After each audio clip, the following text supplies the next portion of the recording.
Hello நண்பா, இன்றைக்கி நம்ம வந்து பார்த்தீங்கன்னா கிரைண்டருக்கான அந்த ஸ்டோன் ஹோல்டர் எப்படி ஃபிக்ஸ் பண்ணுறதுன்னு பார்க்கலாம் நண்பா. இதுக்கு முன்னாடி ஒரு வீடியோவில் அரால்டிட் யூஸ் பண்ணி அதை எப்படி ஃபிக்ஸ் பண்ணுறதுன்னு பார்த்தேன் நண்பா. அது வந்து ஜஸ்ட் டெம்பரரி சொல்யூஷன் தான், எமர்ஜென்சிக்காக. பர்மனன்ட் சொல்யூஷன் வந்து புதுசாக மாற்றுறது நண்பா. இந்த மாதிரி மதுரையில் போய் மொத்தமாக பர்ச்சேஸ் பண்ணிட்டு வந்துடுறது நண்பா. மிக்சிக்கானது, மிக்சி, கிரைண்டரு எல்லாத்துக்குமே, ஃபேன்லேருந்து வாஷிங் மிஷின், ஏசி மோக்கொண்டு எல்லா ஸ்பேர் பார்ட்ஸ் மொத்தமாக வாங்கிட்டு வந்துடுறது நண்பா. இது வந்து பார்த்தீங்கன்னா சாஃப்ட்டுக்குரியதை எடுத்து வச்சுருங்க எல்லாமே. அடுத்து பார்த்தீங்கன்னா பழைய மோட்ரு இருக்கும், பழைய மோட்டரை கொண்டு போய் காமிச்சு அதே மாதிரி புது கவர்மெண்ட் மோட்ரு. இது வந்து பார்த்தீங்கன்னா பஜாஜ் ஃபேனுக்கான மோட்ரு. அடுத்து பக்கத்துலேயே கவர்மெண்ட் ஃபேனுக்கான அந்த மோட்ரு இருக்கும்,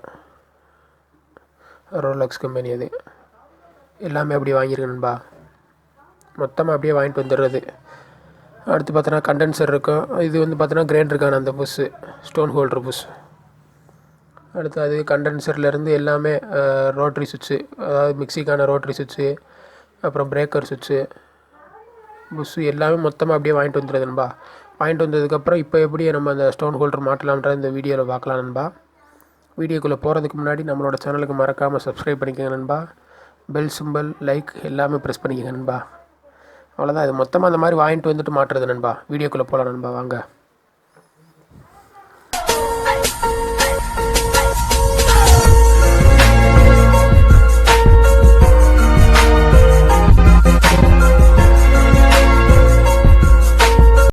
ஃபஸ்ட்டு வந்து பார்த்தீங்கன்னா டேமேஜ் ஆன அந்த கிரைண்டர் கல் இருக்குது நண்பா, அந்த ஸ்டோன் எடுத்துக்கோங்க.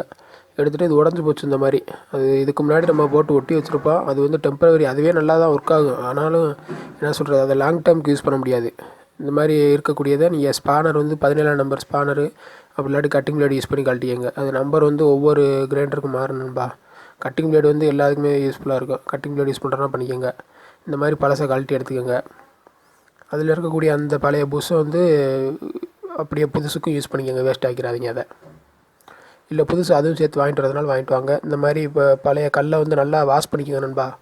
உள்ள மாவு, அழுக்கு இது எல்லாமே இருக்கும், அதனால் நல்லா வாஷ் பண்ணிக்கோங்க. வாஷ் பண்ணதுக்கப்புறம் புதுசாக வாங்கிட்டு வந்ததை அதில் இன்சர்ட் பண்ணுங்கள். இது வந்து ஏற்கனவே இருந்தது தான், புதுசு வாங்கிட்டு வந்திருக்கே, இருந்தாலும் அது நல்லா இருக்கிறதுனால அதையே மாட்டியாச்சு நண்பா. அதை வாங்கிட்டு வந்து அந்த சென்டரில் இருக்கக்கூடிய ஸ்டோன் ஹோல்டர் எடுத்து அப்படியே உள்ளே இன்சர்ட் பண்ணி டைட் பண்ணுறது நண்பா. வேறு எதுவும் டிஃபிகல்ட்டெலாம் இல்லை இதில். அப்படியே எங்கிட்ட ஆப்போசிட் சைடில் உள்ளே ஹோல்ட் பண்ணி டைட் பண்ணுறதா. இது வந்து புதுசு வாங்கிட்டு வந்தது, பழசே நல்லா இருக்கிறதுனால பழசையை போட்டு விட்டுறேன்பா. ஏன் மோஸ்ட்லி பழசையை ப்ரிஃபர் பண்ணுறேன்டா, அந்த கல்லுக்குரியது வந்து பார்த்தீங்கன்னா அதெல்லாம் கொஞ்சம் என்ன சேக்கு இல்லாமல் இருக்கும். புதுசு வாங்கிட்டு வந்தது கரெக்டாக எக்ஸாக்டாக மேட்ச் ஆகும் அப்படின்னு சொல்ல முடியாது. ஓட ஓட ஆட்டோமேட்டிக்காக மேட்ச் ஆகிரும், டைட்னஸ் எல்லாமே குறைஞ்சிரும் நண்பா. இருந்தாலும் உங்களுக்கு புதுசு மாட்டுறதுனா புதுசு மாட்டி விடுங்க. பழசு மோஸ்ட்லி எல்லாமே நல்லா இருக்குன்னா பழசையும் மாட்டி விட்ருங்க. சென்டரில் இருக்க ஹோல்டரை மட்டும் மாற்றி விட்ருங்க, ஸ்டோன் ஹோல்டரை. இந்த மாதிரி நல்லா டைட் பண்ணிடுங்க. கட்டிங் பிளேட்டை ஃபுல் டைட் ஆளாட்டியும் ஸ்பானர் யூஸ் பண்ணிக்கோங்க நண்பா.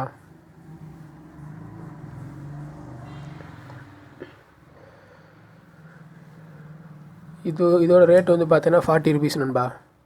அந்த சென்டரில் இருக்கிறது மட்டும் 40 ருபீஸ். மொத்தமாக செட்டோடு வாங்கினோம்னா 130 ரூபா நண்பா.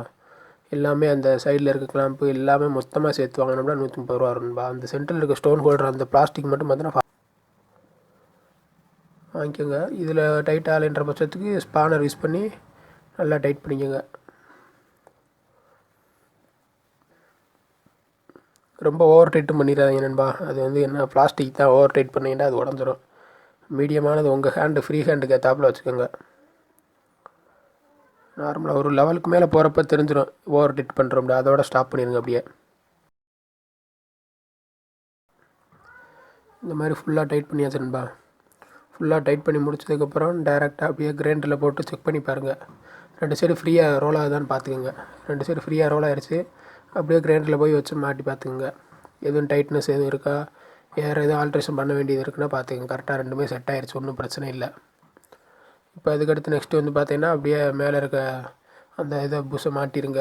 மாட்டினதுக்கப்புறம் கடைசியாக ஒரு தடவை ஃபைனலாக ப்ளக்கில் மாட்டி செக் பண்ணி பார்த்துங்க இப்படி ரோல் ஆகுதா என்னாண்டி. இது வீடியோ வந்து ஸ்பீடாக போட்டிருக்கிறதுனால கொஞ்சம் இதாக இருக்கும். 4Xல் வச்சு எடுத்த வீடியோ, அதனால் கொஞ்சம் உங்களுக்கு ஸ்பீடாக தெரியும்னு நினைக்கிறேன்.